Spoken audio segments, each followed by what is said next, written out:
Good morning. Can I ask you to take your seats?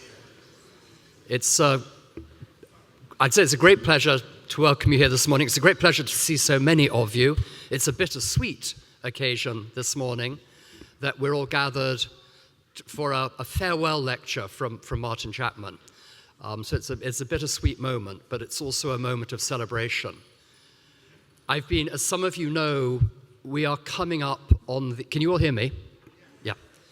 We're coming up on the centennial of the Legion of Honor.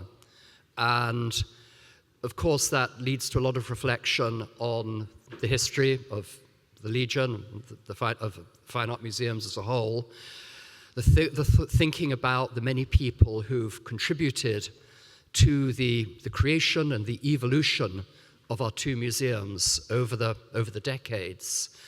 And, not least Alma de Bretteville de Spreckels. Many of you will have read the book on Big Alma with the introduction by Martin. But along with the donors and the collectors, of course, the staff play a critical role in the evolution of an institution. Their passions, their knowledge, their connoisseurship, the relationships they build.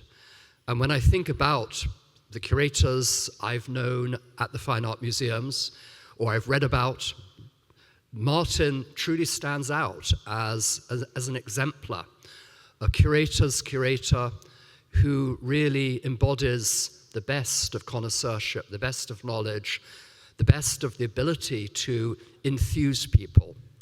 So if you're going to, please excuse me, but I want, before Martin speaks, it's really worth just reflecting on his remarkable career. And I'm going to just give a quick overline of his career. Martin's worked at the Fine Art Museums for 19 years, his first two as a consultant, and then as curator of European and decorative arts of sculpture since 2006. Before joining the Fine Arts Museums, Martin started his career at the Victoria and Albert in London, one of the great decorative art museums in the world, after which he moved to the US to become curator of decorative arts at LACMA in Los Angeles. And there he organized several installations and exhibitions ranging from the Gilbert collection of gold boxes to the work of Charles and Ray Eames. For the Fine Art Museums, Martin has curated over 20 exhibitions, including International Arts and Crafts from the Victoria and Albert Museum, Marie Antoinette and the Petit Trianon, Cartier and America, Royal Treasures from the Louvre, The Art of Bulgari, Houghton Hall, Portrait of an English Country House, and Breguet, Art and Innovation in Watchmaking.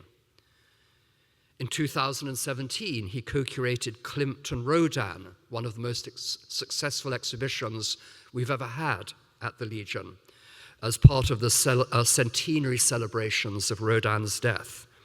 And in 2018, he co-curated the exhibition on Indian and European jewelry, East Meets West, Jewels of the Maharajas from the Altani collection. More recently, he was the in-house curator for the Tudors' Art and Majesty in Renaissance England. And you hear from this, the breadth of the subjects he's engaged with, all of which he deals with such a light and insouciant air. Martin has also created several smaller shows, such as the gallery exhibitions on Henry Moore and Auguste Rodin in 2017, the contemporary art exhibition Bittersweet by Timothy Horn at the De Young in 2008, the exhibition of Bernini's Medusa from the Capitoline Museum in 2011, or the current Buca de Vries exhibition, Memories in Porcelain, that's now on display in the porcelain galleries. For the permanent collections at the Legion of Honor, he provided the artistic vision and implementation, working with several scholars for the renovation of the Salon Doré, a key centerpiece of our galleries upstairs, between 2010 and 2014. And in 2017, he reinstalled the Rodin galleries. Making acquisitions has been a key part of his work. From the Coventry Secretaire by BVRB of 1763 which was voted one of the top museum acquisitions of the year by Apollo magazine in 2010, to the St. Francis in Ecstasy by the Spanish sculptor Rincon, to the Talleyrand bed. I remember Martin dragging me to a warehouse out in somewhere in Hertfordshire, freezing cold, and the enthusiasm of seeing this beautiful bed installed in this dreary warehouse, which of course now looks splendid upstairs, or the spectacular pietre dure Londonderry table, attributed to Giacomo Raffaelli, which we acquired a few months ago and will be installed in the British 18th century gallery very soon. Notably, Martin has been involved in steering collections and endowments to the museums. The porcelain collection from Constance Peabody, the early Meissen collection of Malcolm Gutter, and the pledge of beautiful Vincennes and Sèvres ceramics with an endowment from Gustavo Serena, who I believe is in the audience this morning. Martin is also a prolific author, having written and contributed to over 10 books, many of them related to the exhibitions I've just described, and numerous essays and catalogue entries for museums, not only ours, but also for other museums, such as the Bard, Apollo, Magazine Antiques, and the V&A. So it's a truly extraordinary academic achievement and an achievement as a curator, building a collection. And part of that, another key part of Martin's work, has been working closely with the European Decorative Arts Council, several of whom are also with us today. And working with that group, making acquisitions with the council, notably the Thomas Hope vase, and working with the late Adolphe Andrews, which was a critical collaboration in the funding of the Salon Doré work. So for all this and more, we are thankful to Martin. He's been recognized by the California Senate for his work and by the ICAA Julian Morgan Award for Stewardship in 2018. But most of all, Martin, we cherish you. And even as you take the formal step into retirement, I profoundly hope that you will stay close to us and that we will continue to work on some of the projects that we've thought about. Still, the David Esterly project is very dear to my heart. So I'm going to hand over now to Mrs. Wilsey, who needs no introduction, who also wants to say a few words in homage.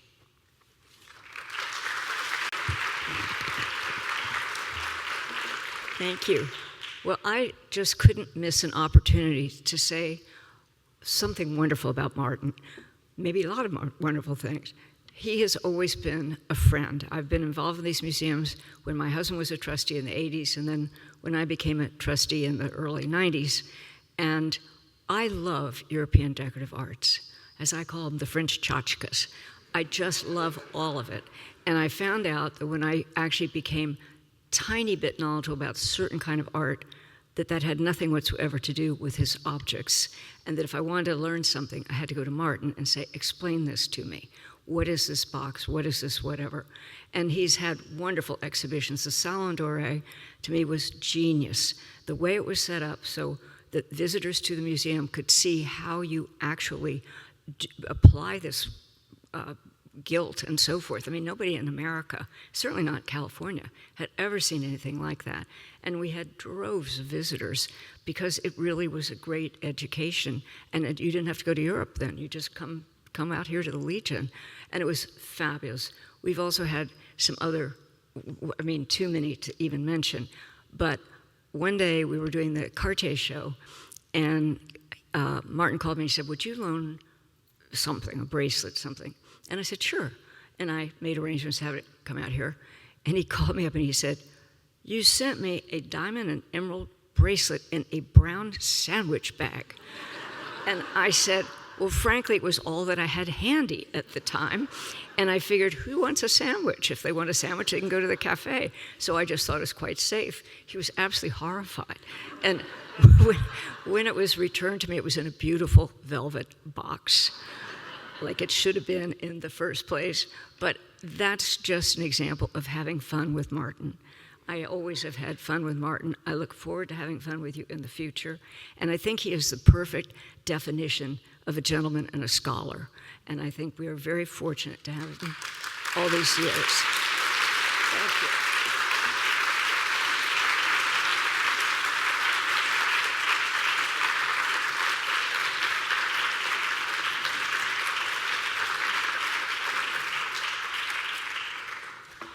Well, good morning, everyone. It's so nice to see the audience so full. This auditorium is just full of life, and that's wonderful. Many of you are docents.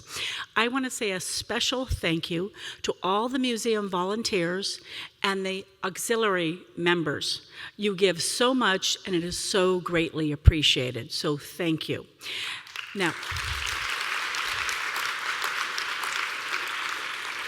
Now I have the great pleasure of discussing and explaining how Martin has built this incredible relationship with the docents. He is, of course, always gracious, always considerate, always appreciative of the docents, but he's also a very wise man and curator. He determined a long time ago that the docents see more visitors for a longer period of time than any other person in the museum. We're useful. If you want to provide it,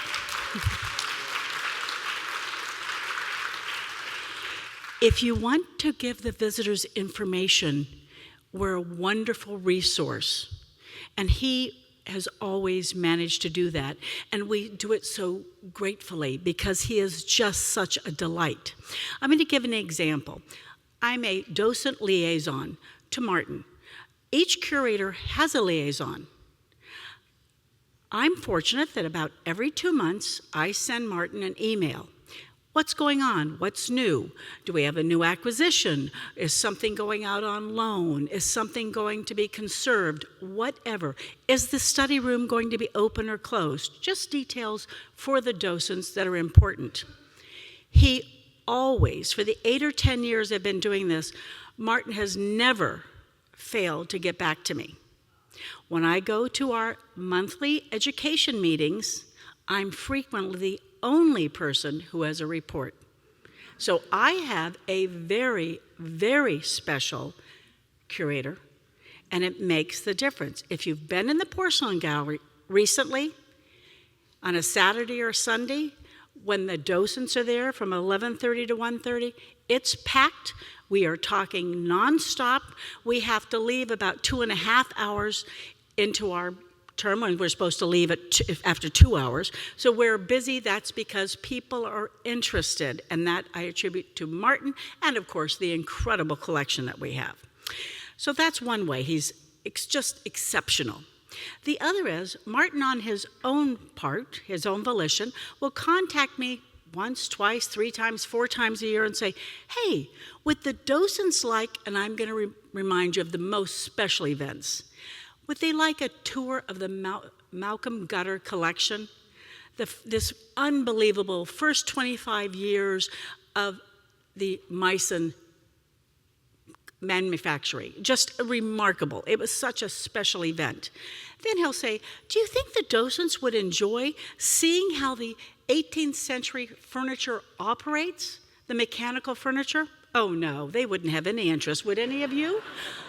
Of course, it was such a gift. And then we have the gorgeous ebony carved Pierre Goulle cabinet upstairs. It's huge. We have a photograph that shows you the interior. Once have I ever seen that open, and that was because Martin said, would the docents like to see the interior of that extraordinary work of art?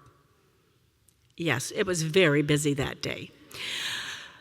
Over and over and over, if we have a new exhibition, which we have this marvelous exhibition right now in the Porcelain Gallery, it's Bouke de Vries exhibition, which I hope everyone will go see.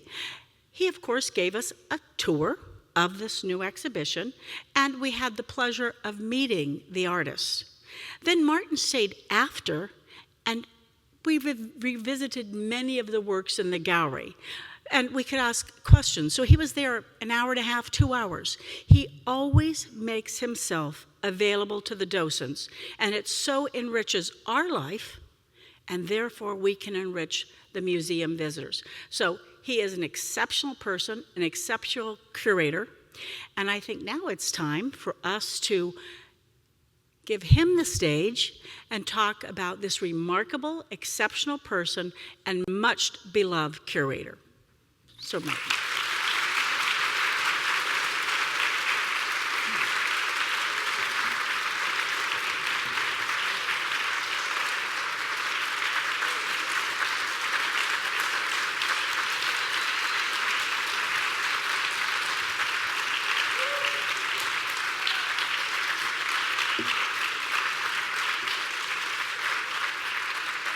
Well, thank you, in order of appearance, Tom, for summarizing my career. Dee Dee for always being amusing, and we've had such a good time, and Catherine being so dear. It's been great to work with the docents and all the support councils, because it's an important part of who we are and what we do. So really, I don't know whether I'm going to. You've really said it all. There isn't really much for me to do, but I just want to express my gratitude to this institution, to the staff of the Fine Arts Museums, the curatorial colleagues, the conservators, the exhibition team, the technicians, the AV people who really make us all look good, the registrars, the administration. It's really been terrific to have a very, very supportive team at the Fine Arts Museums. I'd also like to thank all the support councils, the docents, the San Francisco Ceramic Circle, the Golden Gate Collectors, and of course the European Decorative Arts Council. It's really been most heartening to work with you all to build interest in the Legion of Honor, because as a curator, that's really what we're here for, to enliven the collections and expand them, interpret them, refine them as much as we can. So it's been a great pleasure for me, and I'm very grateful to you all for the opportunity to serve the people of San Francisco and the Bay Area for the last 20 years. And I wish this would come on. Oh, there we are. So the reason I came up here from Los Angeles was because there was so much support for decorative arts. Decorative arts is a bit of a problem in the larger world.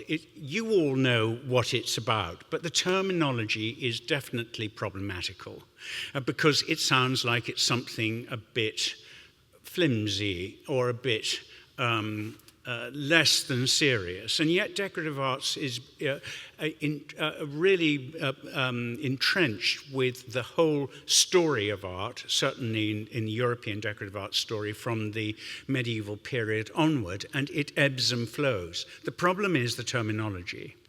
And the term itself, since the 19th century, there have been attempts to try and come up with a better term. Arti minori, as they say in Italy, perhaps doesn't work. I find that applied arts is good, except it sounds like it's stuck to something. And then you're in the design is the new buzzword, which, not so new, I mean, since the 1980s. And it's great, and it does, but it only really represents a step on the way. It doesn't necessarily represent the whole thing. There's design in the 20th century is really shorthand for industrial design. But even my alma mater, the Victoria and Albert Museum that Tom mentioned, used to call itself the world's largest museum of decorative arts. Now, today, it calls itself a museum of art and design. It's as if it's the term that dares not speak its name. And so it's a conundrum, and it's not necessarily, it's certainly not going to be solved by me, but we really do need a genius to figure this out. But the whole point about decorative arts is it's part of the whole agenda of art, and it has wonderful moments to it, and that's what I've enjoyed working with. When I was in Los Angeles, I was told by a collector of porcelain that I would never get people interested in decorative arts in LA. I mean, she was right. You know, Los Angeles is truly a country. It's a town that really does espouses contemporary and modern art. And so it was the 13 years I had there, I built interest in decorative arts through events, programming. Duchess of Devonshire, lines down Wilshire Boulevard for her, for example.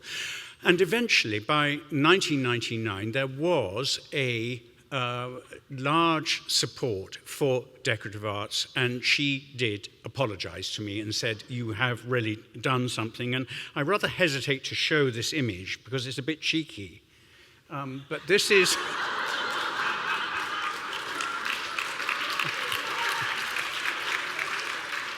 This was an article in the Los Angeles Times in 1999, rather flatteringly on me, because we were doing so many events at that time. There was a big symposium on design in the 20th century. And the naughty photographer put me underneath this Gausias of Diney and the Golden Shower, on a piece of furniture. And one colleague said to me, not exactly the most amusing colleague, said, did your mother never tell you not to put your feet on the furniture? So it did build into something, and I was, I felt that by reaching out into the community to get people enthused in different ways, you can make a difference.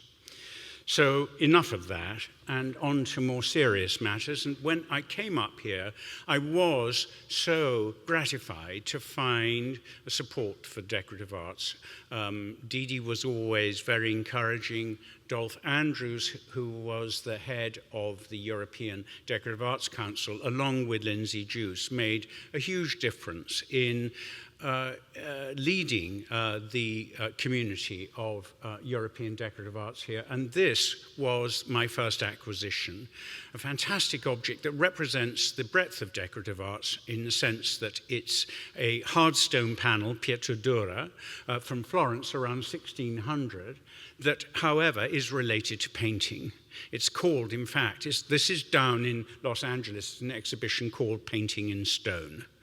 So it shows that decorative arts isn't necessarily restricted to pots and pans, but it can be much more than that. And this panel is, I feel, a supreme example of Florentine hardstone work from the Grand Ducal workshops around 1600 that showed a moving away from the traditional hardstone pieces that were made in Rome by introducing a much more delicate approach to cutting hardstone. Some of those bands are less than an eighth of an inch wide, and also using painting as an inspiration and introducing shading, for example, perspective, things that didn't exist in the more geometric Roman hardstone work. So I'm very grateful to Mrs. Woolsey for being the lead donor to the acquisition of this incredibly important object, which I think has made a difference to the collections here. The first exhibition that I was thrown into was the International Arts and Crafts in the Victoria and Albert Museum, which was the second exhibition at the De Young. And it was gratifying to me, because putting this together, I thought, are anyone ever going to get this? Are they, is this something that was popular 20 years ago, and I was amazed to see the way that people responded to this exhibition. That was a survey of arts and crafts that started in Britain and then moved to Europe, the United States, and they even found, which I found a bit of a stretch, a connection in Japan. So, and the next exhibition that really opened the door to a whole series of exhibitions on jewelry. Masterpieces of French Jewelry was an exhibition organized by a group in New York, and what we're looking at here are some pieces by Lalique, which are pieces of architecture, essentially. So Lalique showed how, so we could see how Lalique worked as a jeweler and a designer and an architect, as well as what he was to become, a glassmaker, which he's most famous for. But this really started the we recognized, I think, from this exhibition that there was an appetite for jewelry exhibitions. And shortly after that, this is only 2007, so we've really been working quite hard on shows. This was an extraordinary opportunity from Versailles to borrow some of the contents of the Petit Trianon that belonged to Marie Antoinette while it was being renovated. And here we were able to see the extraordinary objects made for the Queen that represented pre-revolutionary refinement in French decorative arts and a sense of preciousness. And the lantern at the top right is a very, very famous object from the Salon at the Petit Trianon that's finished to the utmost degree and has been copied many, many, many times. When it was brought when we got it out of the packing crate, all very excited to see it close up and see how remarkable the finish is. And then I turned around and said to the curator, well, where is the glass? And he said, oh, it's too fragile to sand. I said, it's a lantern. And it has. So luckily, Elizabeth Cornu, who was our conservator at the time, managed to cobble something together with mylar, which no one knew that it wasn't glass. And then a detail here on the left of the fire screen from the Queen's bedroom. Extraordinary sculpture in wood that has then been painted. Emblems of a bucolic country life realized here in a fire screen in a most extraordinary degree of design, decoration, and execution. This was an exhibition that I really enjoyed doing, working with a contemporary artist, Timothy Horn, who came up with the concept of making objects out of sugar as a reference to Alma Spreckels and the Spreckels sugar. And so he created out of, inspired by the sedan chair that sadly is no longer on view, but hope one day it'll come out again, that belonged to Mrs. Spreckels. You may remember that object, but it used to be in the 18th century gallery. It's a very, very handsome sedan chair, which is reputed to have been Mrs. Spreckels' telephone box at 2100 Washington Street. And Lee Miller my predecessor Lee Miller used to say that she gave it to us when she could no longer fit into it. So he used this as the leaping off point, and Lee helped him to a certain extent, my predecessor, dear Lee. But she was already getting a bit fanciful, and she said, well, Mrs. Spreckels used to go Christmas shopping in the sedan chair around Union Square, and he started making something out. I said, no, you can't. That is a complete fantasy. You can't go there. But he did go here, and he made this extraordinary carriage based on 18th century engravings out of sugar. Sadly, we weren't able to acquire it. But we were able to acquire this piece more recently, a very generous gift from Roger Thomas, which is this Timothy Horn wall sconce, which is called Mutton Dressed as Lamb, and it's made of transparent rubber. And I think it will be a wonderful object to add into the British Gallery upstairs, just to break the, let's say, the more serious intent, just a little cheeky object to bring into the British Gallery.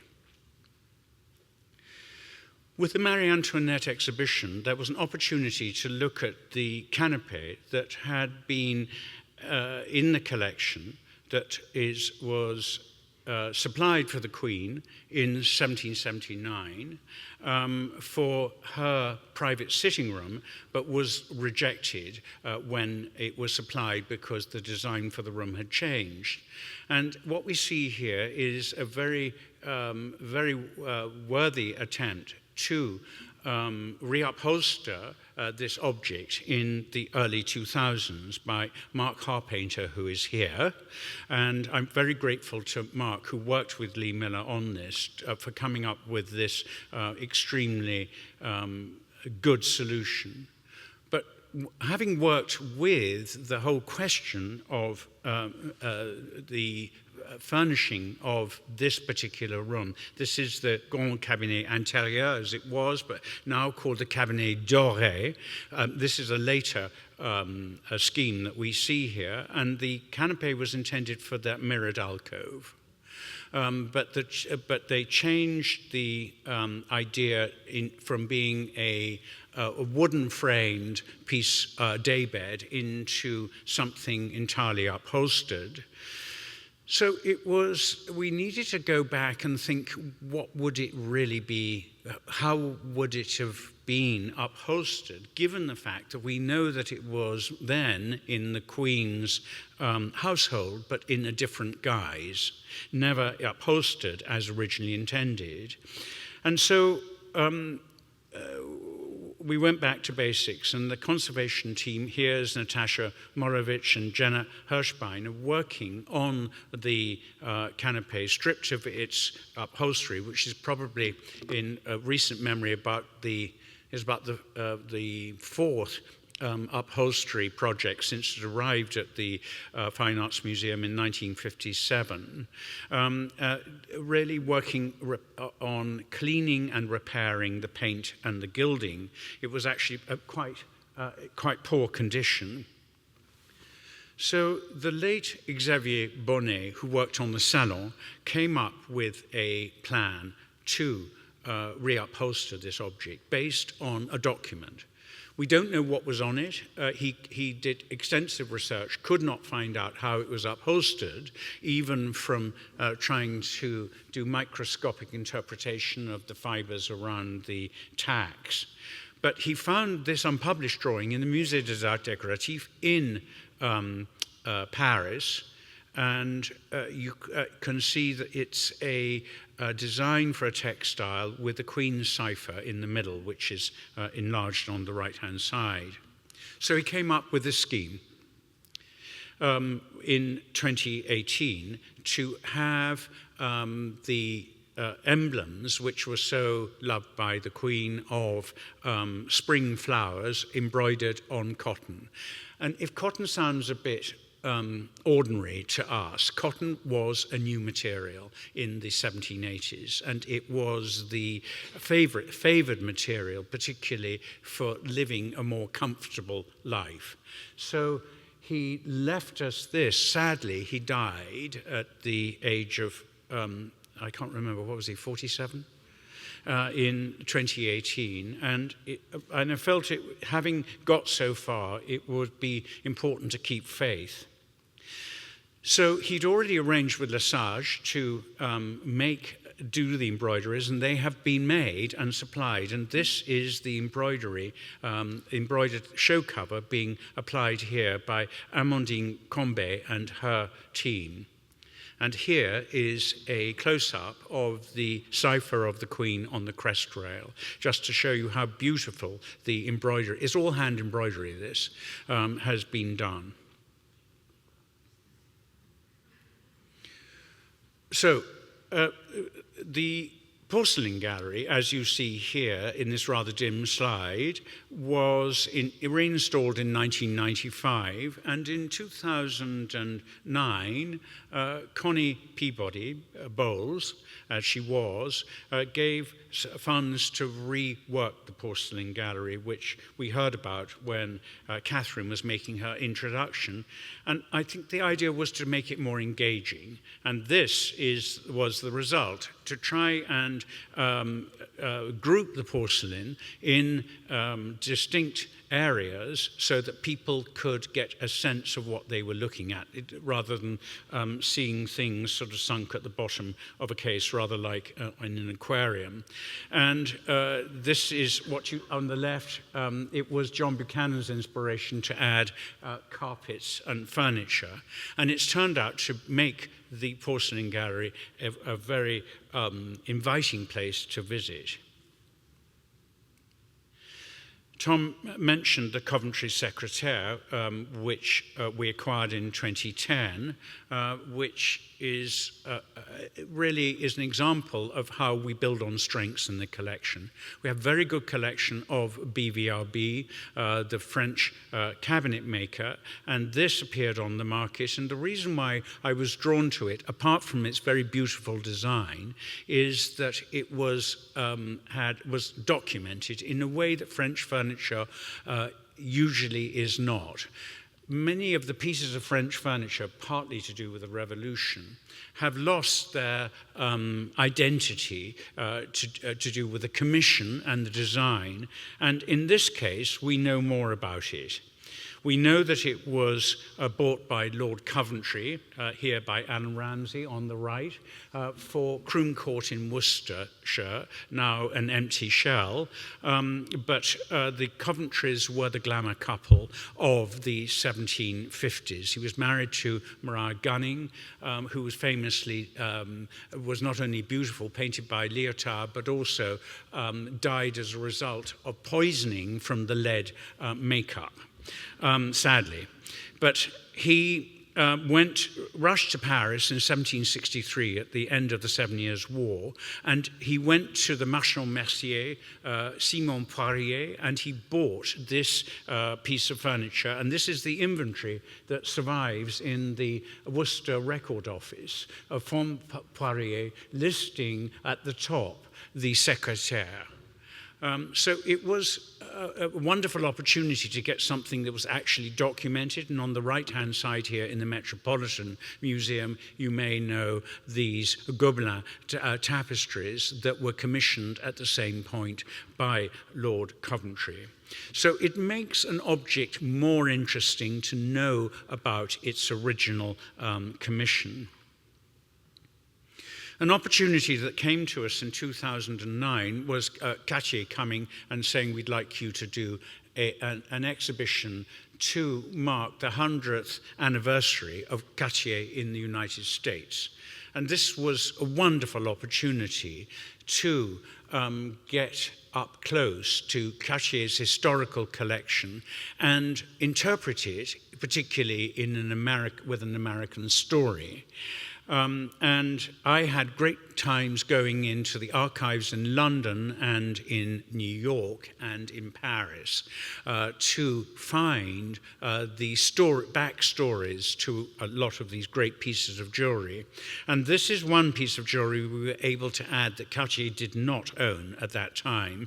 And this is a very famous, iconic piece of jewelry that belonged to the Duchess of Windsor, famously sold for a vast sum after she died in the 1980s. It's a flamingo made in 1940 after the war had broken out in Europe. And you can see here the Duchess wearing it on her lapel, commissioned by her husband. Well, we didn't know very much about it. First, it was wonderful that a friend of mine in London was able to persuade the then owner to lend it. Cartier couldn't get anywhere close to this person themselves, so I felt that was a bit of a point scoring that did rather well. And then this, in the Cartier archives, is the account for making the piece. Cartier wouldn't let me publish this. You know, they came up with all kinds of reasons, but the archivist slipped me a photograph of the page, so I was able to use it, and just to show how this object came about. And what we learn from reading all of this rather telegraphic inscriptions here is that the Duke brought in some old bracelets that belonged to the Duchess and asked them to be converted into a new brooch. And we know how much it all cost, how many diamonds there were, and we also know that there was some jewels left over, and that the Duke, always stingy right up to the end, insisted on having the money for the diamonds left over given to him in English pounds. This, of course, became it is probably one of the objects that when the Windsors fled Paris with the advance of the Nazis. This is one of the pieces of jewelry that were left behind, and there was an arrangement for the Duchess with the Nazis for her maid to go and pick this up. You know, it's all rather bad stuff, I'm afraid. But it's still a fascinating object, and it was a wonderful opportunity to do this, to include this in the show. This was also a wonderful opportunity. We were offered the Bernini's Medusa from the Capitoline Museum. And putting it here in our galleries really did attract people's attention of all ages. And that's not always an easy thing to do. But the Medusa is a subject matter that the young enjoy just as much as the old. And it was great to have an opportunity to get very up close to this. At this point in 2012, there was some debate over whether it was really by Bernini or not. But now I'm glad to say it really is. It's still a great object, whether it was Bernini or not. But it's now being securely given to Bernini. The Louvre was redoing their galleries of decorative arts, and they gave us this opportunity to borrow some of the stars from the collection. And this was an exhibition that I absolutely loved doing. These objects would never come to the West Coast again. And the variety and the depth and the quality of these objects was just sensational. From the tapestry that greeted us at the opening of the exhibition, entrance to the exhibition, to the sculpture of Louis XIV by Dujardin. And this gave me the greatest pleasure, which was the gemmes de la couronne, as they're called, the hardstones that belong to the crown, Louis XIV in particular. Then director of the Louvre, Henri Loiret, who came to visit, and we also arranged an accord at that time, said that these hardstone objects had never looked so good and looked much better than they did in the Galerie d'Apollon at the Louvre. So that was rather gratifying. Here, a house altar that came onto the market that the Getty were interested in, and the Liechtenstein collection. So there was a lot of competition for this extraordinary object that encloses a scene of the crucifixion by the artist Bustelli, working for the Nymphenburg factory. It was probably intended to be kept in the state bedroom, rather like you see in this rather bad reproduction on the left here of Dresden, where to the left of the state bed you can see a house altar, so that you would hop out of bed and then onto your knees for giving. I'm not doing this very well. On here, into the bed, out, or on your knees and get praying first thing in the morning. And that was what the function of this piece from Munich was. So macro there to see the context, and micro here on the right, the skull and crossbones, the only example that exists. And here on the back of the skull, you can't see on display in the galleries, are the initials of the sculptor and a ceramic artist, Bustelli, FB, which is wonderful to have in an object, even though it's concealed. Jewelry again. Bulgari came to us with a proposal for an exhibition, and they did a fantastic show full of projections and extraordinary objects, fantastic design. Bulgari, being Italian, had a French designer. If the French come, they have an Italian designer, backwards and forwards. But this designer really came up with an extraordinary display. I would say it was one of the most extraordinary exhibitions I've ever been involved with, even though it drove the exhibition team crazy installing it, because there were so many bells and whistles in the show. But what dragged people in a popular sense, including Entertainment Tonight, was Elizabeth Taylor. And cleverly, Bulgari had bought back all the jewels after the Elizabeth Taylor show. Elizabeth Taylor died and included them in the show, which made a big difference to the public perception. Well, for me at the Legion, this has been my, I suppose, my greatest effort, which is working on a paneling that we had in the collection and turning it into a complete work of art. Architecture, furniture, objects in the context of a salon of the 1780s, based as much as we could on documents. And I have to say, to toot my own horn, that no other museum and nowhere in Paris can you find this reconstruction.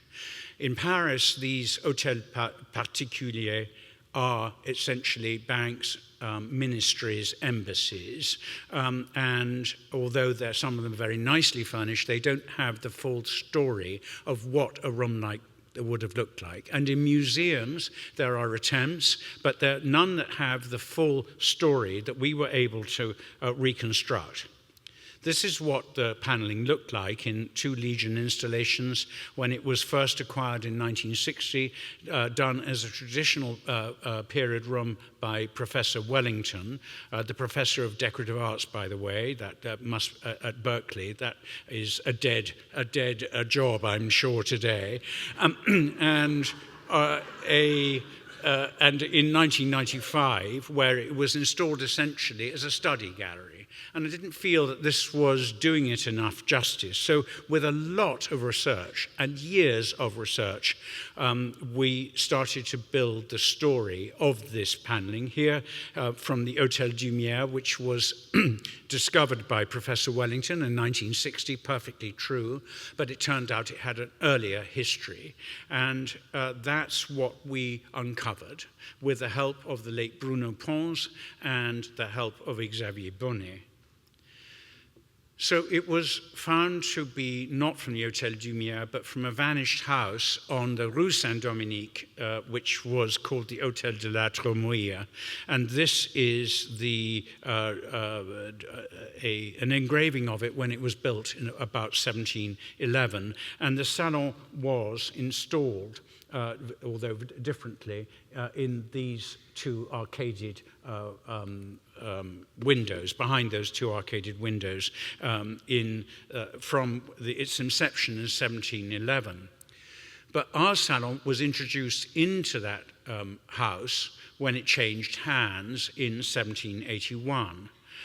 And we really couldn't find out the details of it until Xavier Bonnet found the inventory after the death of the Duchesse de la Tremouille in 1790 in the Archives Nationales. We tried so hard to find these documents, and they kept on saying ça n'existe pas, which surprised me because the Tremouille documents in the Archives Nationales are some of the largest in their collection. Eventually, Xavier found it, and we use that as the basis for this reconstruction. Here's Andy Skerman's rendering with the blue fabric that we found documented in the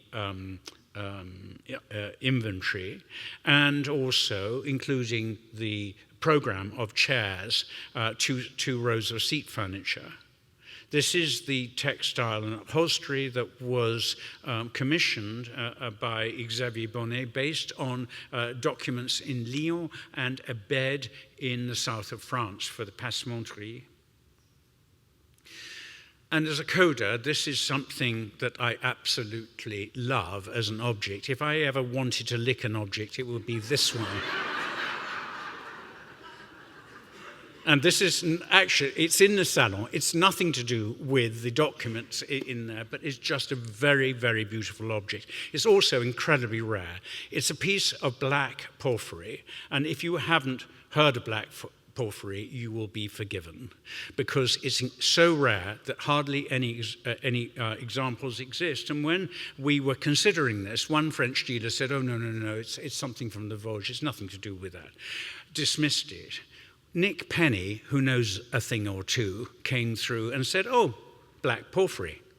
So Nick Penny and I are about the only people who know what this is really about. But it's incredibly rare, and it's mounted in the most beautiful gilt bronze that is very much the taste of Gouttière, and may indeed have been made by Gouttière. Very grateful to have this beautiful object on display. So the exhibitions roll on. Houghton Hall, and I've skipped some because we can't do them all. Houghton Hall was a great opportunity to show a portrait of an English country house, and this is the great sticker that was put up in the Rosecrans Court, which I thought worked so beautifully to entice the visitor, and stickers again for the cut velvet on the walls of the saloon at Houghton. A very, very beautiful show that was a great pleasure to work on.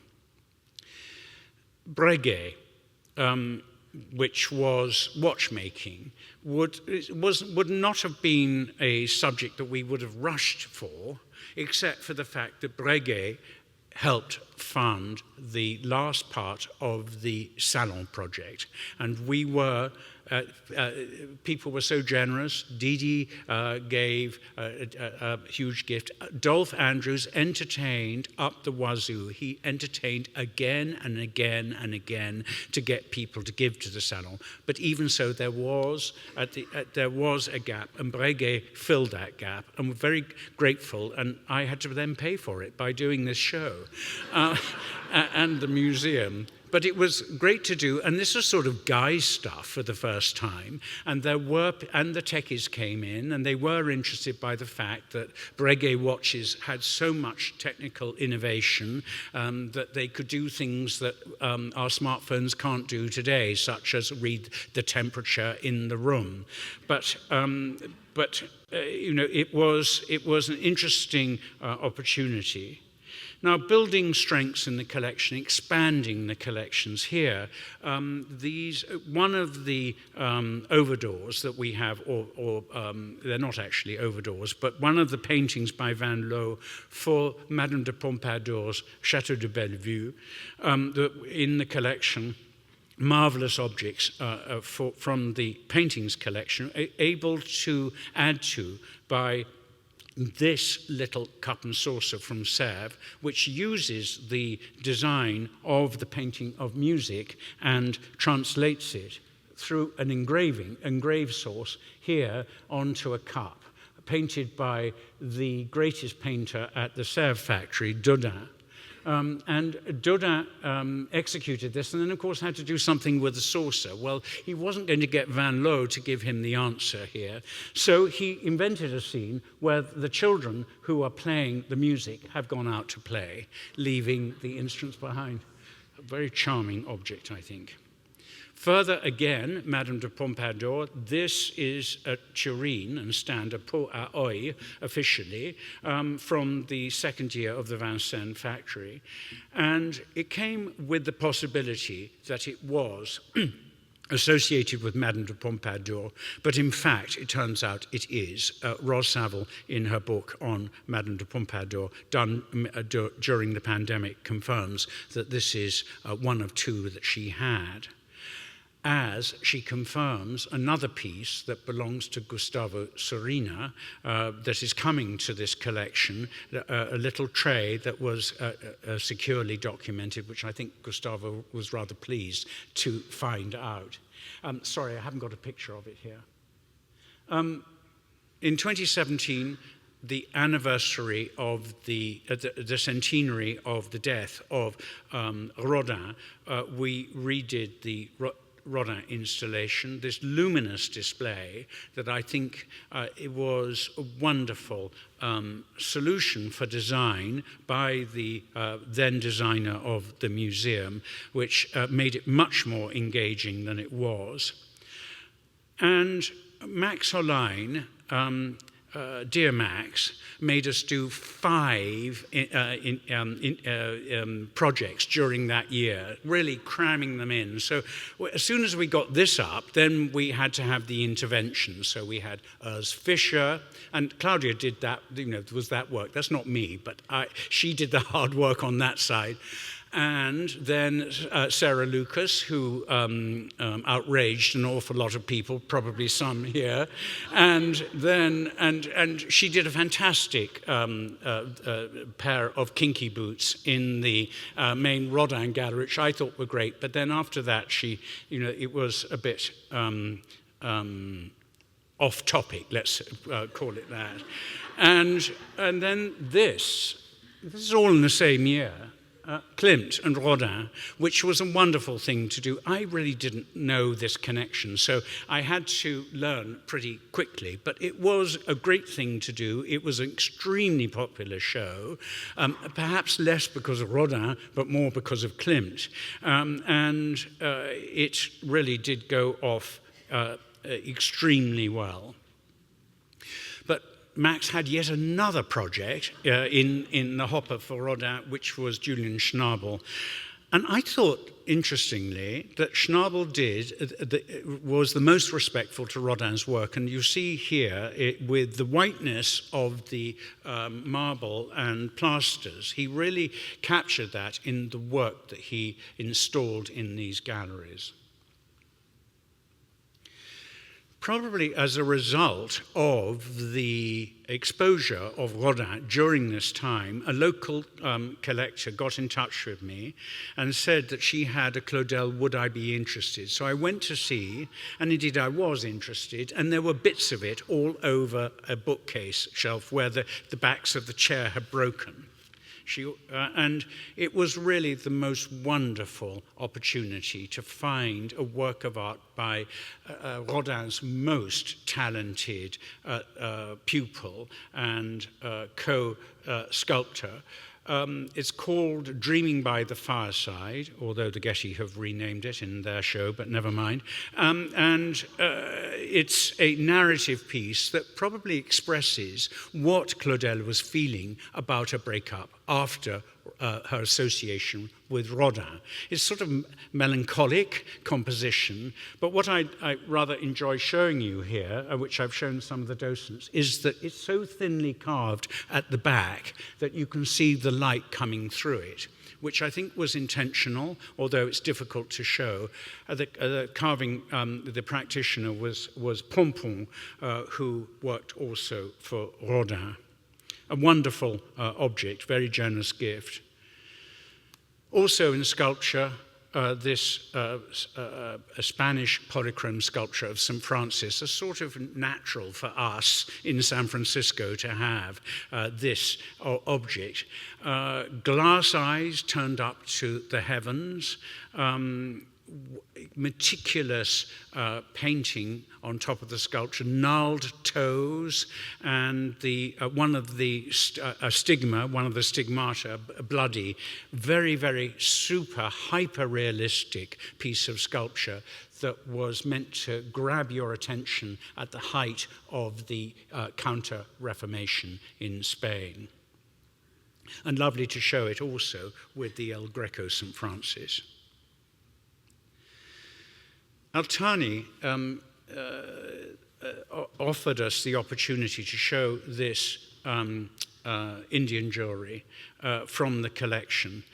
And it had been shown in several places, Venice, Japan, Paris, but it came to us really at its last showing before it was sold by the Sheikh, who I suspect was getting rather bored with it.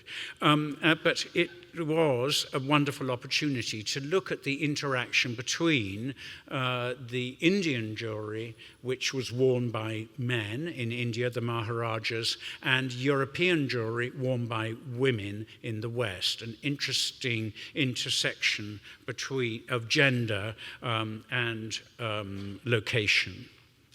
Very beautiful peacock brooch on the right-hand side, made for the wife of the Spanish wife of the Maharaja of, I think I was saying this correctly, Kapurthala.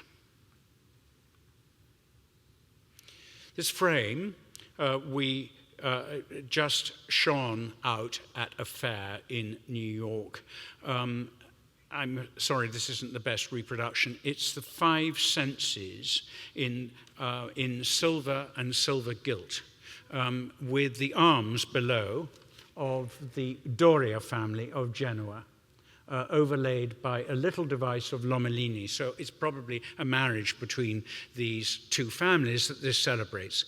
Very often these objects were made for a woman after childbirth, given to her. And it was probably a mirror. This is a modern mirror in there, and the idea of the senses and the mirror, of course, is reflected in the main figure of sight on the top. Another mirror, or intentional mirror this time, the Gimnick mirror, which was given very generously by Dagmar Dolby as moving the story of German decorative arts forwards in the collections, which is something I had always wanted to do, to expand beyond the story of France in the 18th century and move to across Europe, Germany, and Italy. And this is a fantastic object, which is really crazy, was very appealing. It's a mirror that is in fact meant to represent a pool with a grotesque mask spouting the water into the mirror to create this impression, splashing waterfalls either side, wonderful Rococo ornament, and at the top, sort of quacking duck that is actually holding the arms of the von Gimnick family that gave us the origin of this piece of work. A really wild and, dare I say, humorous piece of German Rococo. Also German, given by funds by Dagmar Dolby, something more serious, and made of ebony, a cabinet which was intended to contain works of art.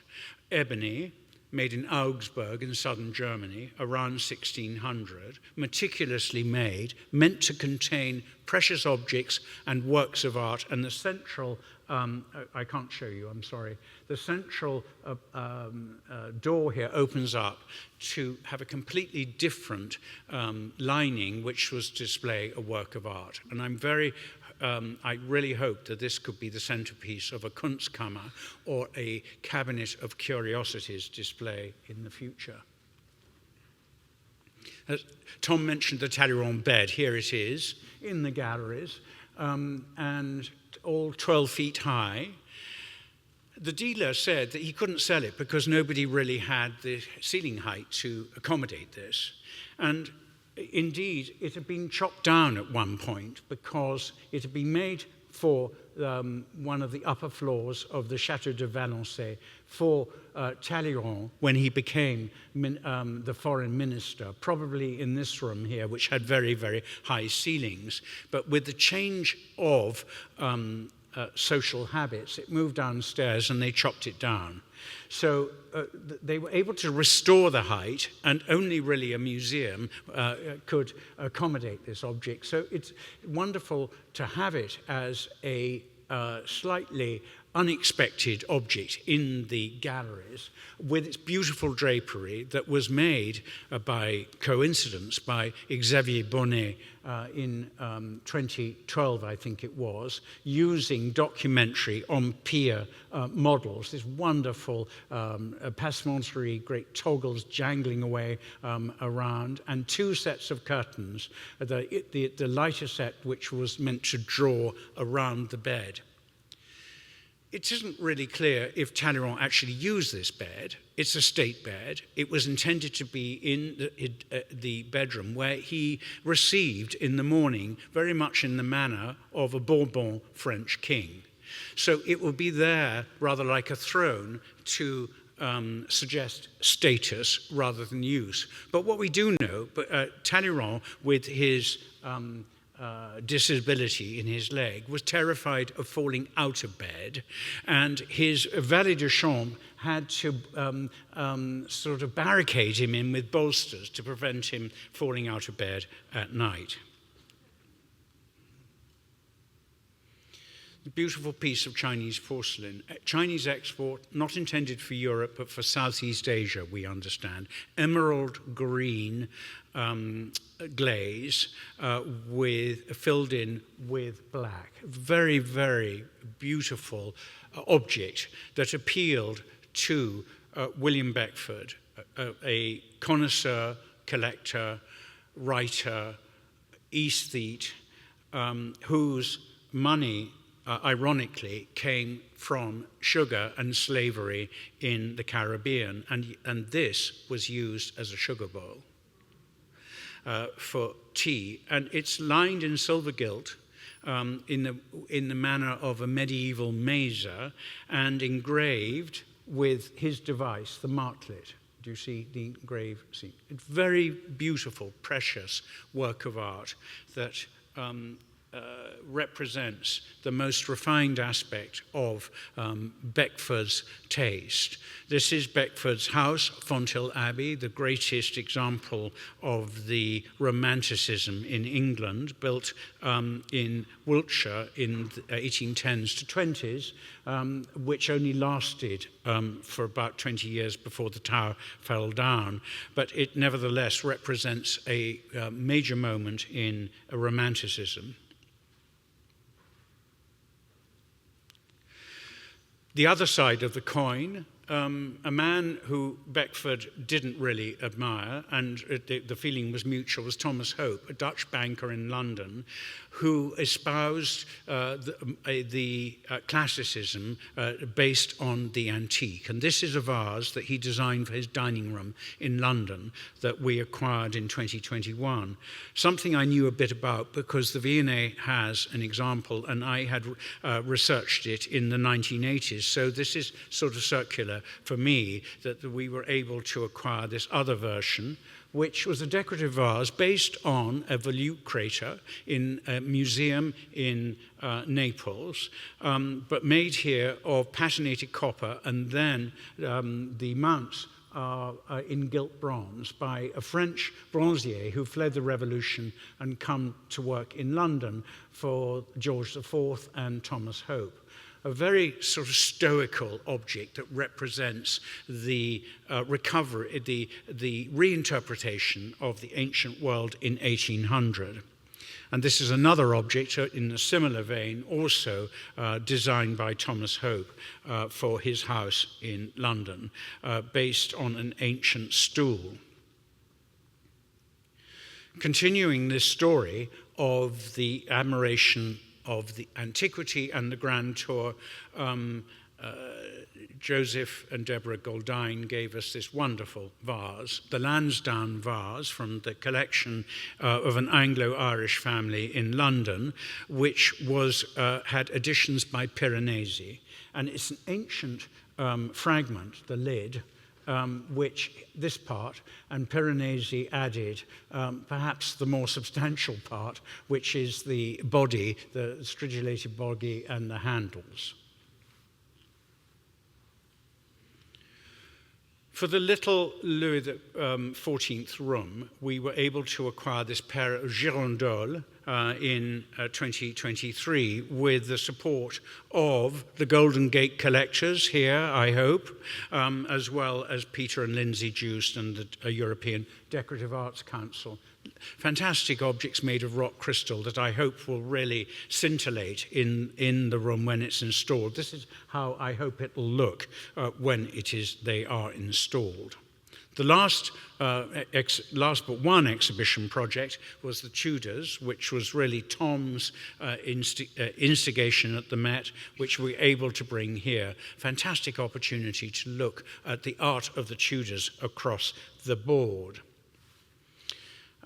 Sorry, this is a bit of a list, but we also have got involved in new directions, again inspired by Tom's interest. Bouke de Vries, that is a Dutch artist working in London that various people have seen, including Jamie Bowles, that makes objects out of smashed pots.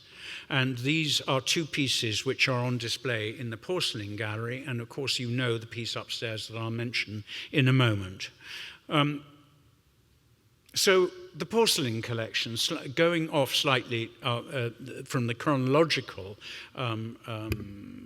path, we need to build the gaps and build on strengths as well. And here is a plate here on the left was given by a local collector, Mary Rogers, whom some of you may remember. Fantastic quality of a plate from the royal dinner service from Naples, depicting scenes of the Kingdom of Naples. This is a casino at Fusaro, for example. And what impressed me when I looked further into it is that I went to Capodimonte, where the rest of the dinner service is, and of course it looks like it's all been thrown across the room. It's in the most appalling condition, and this is pristine, so this must have escaped from that dinner service early on. And then these are figures from the dessert service of this dinner service, came from a completely separate source in London, showing figures enjoying a day out in the public park in Naples, slightly caricaturing the middle classes in Naples, but also but a sense of humour about it. Golden Gate collectors were very generous in supporting the acquisition of these very rare objects. They're Chinese Blanc de Chine beakers that have been married with new French soft paste saucers, and to disguise the difference in the paste, they covered them in dots of gold, which we call piqué d'or, and then mounted very preciously in gold. These are very, very sumptuous objects made by a Marchand Mercier. And I think it'll be great to see these out one day, showing this East and West question. Again, East and West, a garniture, a suite of vases that we acquired in 2011 with the support of Didi Woolsey and the Golden Gate collectors. I went into a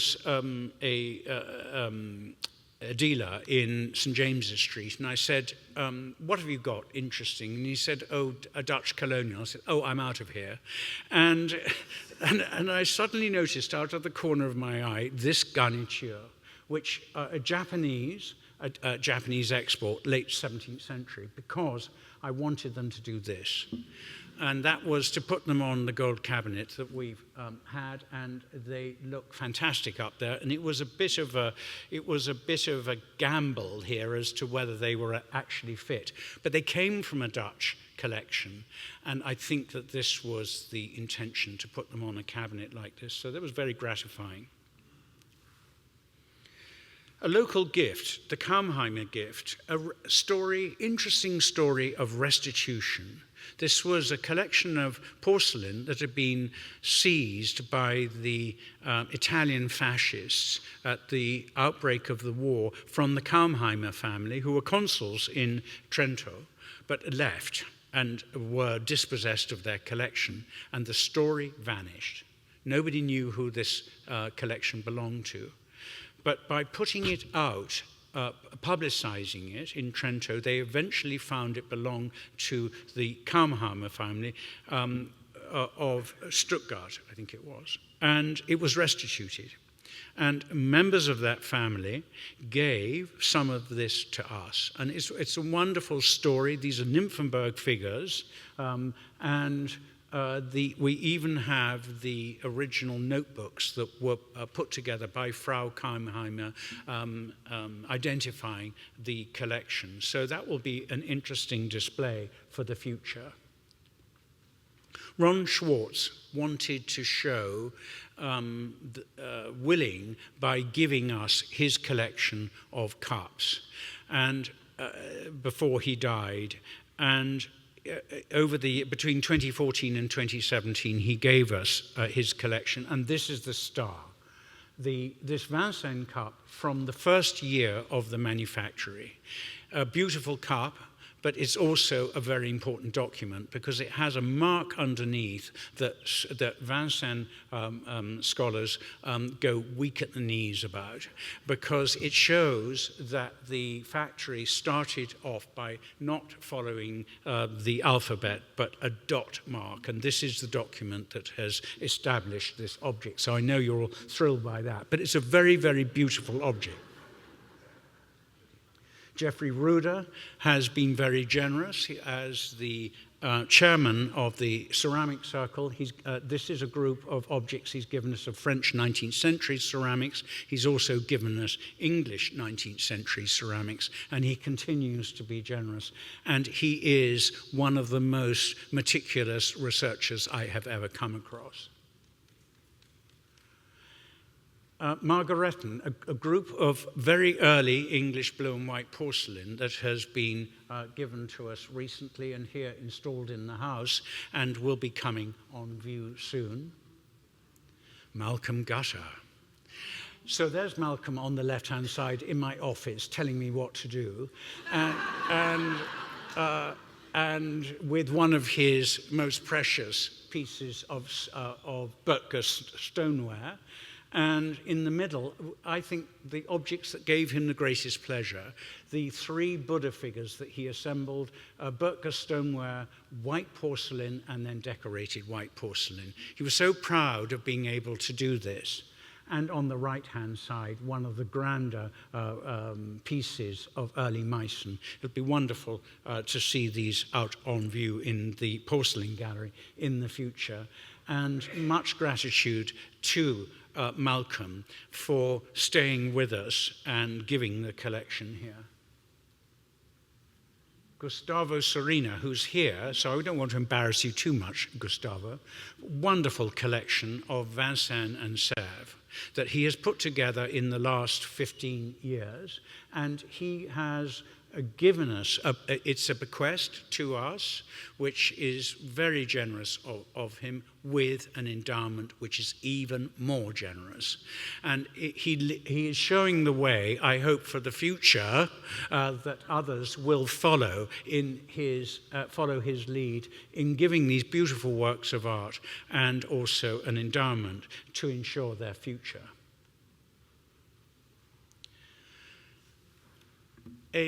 Building on the strengths of the collection, the Bowles collection of Chelsea porcelain is one of the highlights of the porcelain collection. I show a group here on the right-hand side.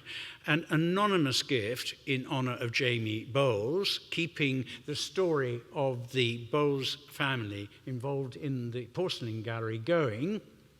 This pair of candlesticks, silver, by the first director of the Chelsea porcelain factory when he was working as a silversmith, Nicolas Springant, on the left-hand side. So a very, very engaging connection to be made between the Springant, both as a silversmith and as an instigator of great porcelain in London in the 1740s. Many of you will know these objects because they used to sit outside here.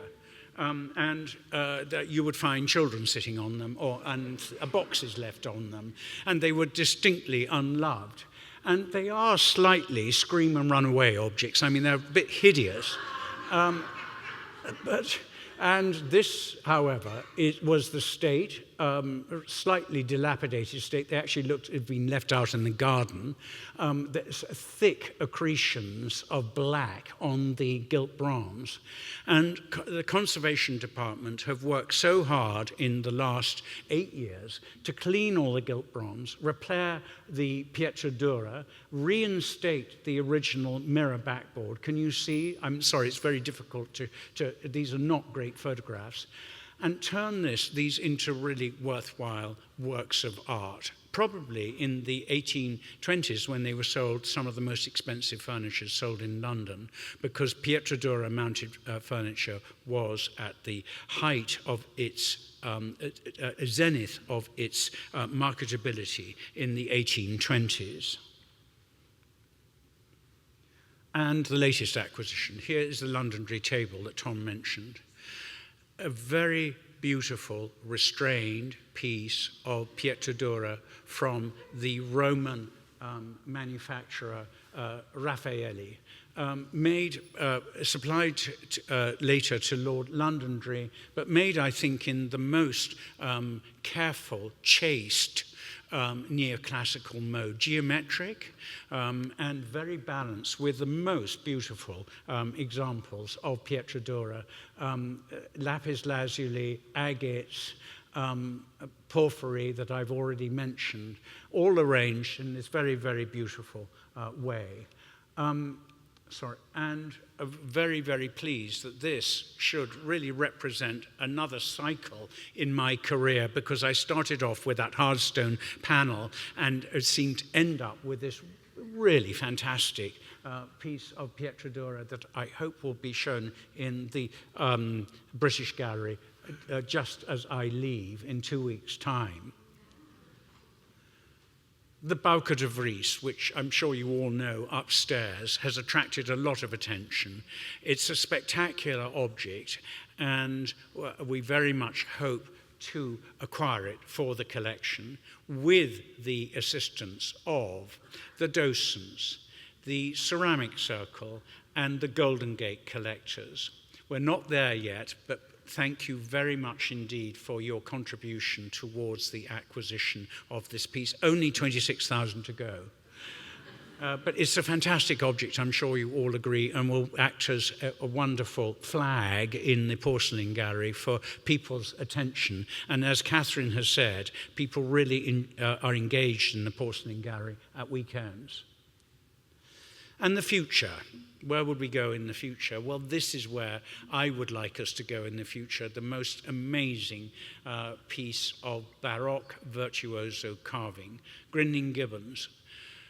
And again, decorative arts and sculpture and related to painting. This isn't just a piece, this isn't pots and pans, as I said earlier. This is something really vigorous.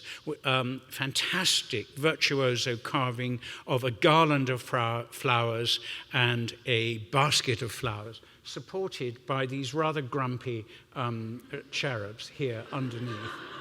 And we are beginning to learn a lot about it. It's here. It's being investigated. Our conservators, Linda Lynn, who is here today, is investigating this object that was probably lime-washed originally, so it would have a contrast with the backboard. But it's a wonderful thing, which I hope could be in the collection, that will make a difference to the collection, because we have nothing else like that, like this. And this is where I hope we'll be able to go in the future. So thank you very much indeed for listening to me going on and on.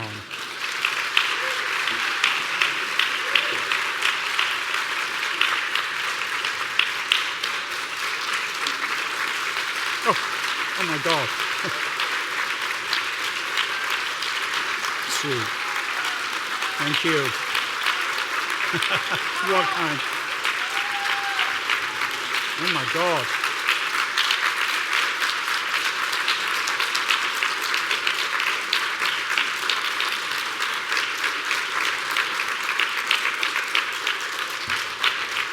Thank you. They all have to contribute to this. So, thank you all. And so grateful, so grateful. And not exactly the tightest talk I've ever given, a bit of a ramble around, but it's been such a pleasure for me to be working here. Thank you for your support. Thank you for your future support for this. And also, thank you for all the fun that we've had for the last 20 years.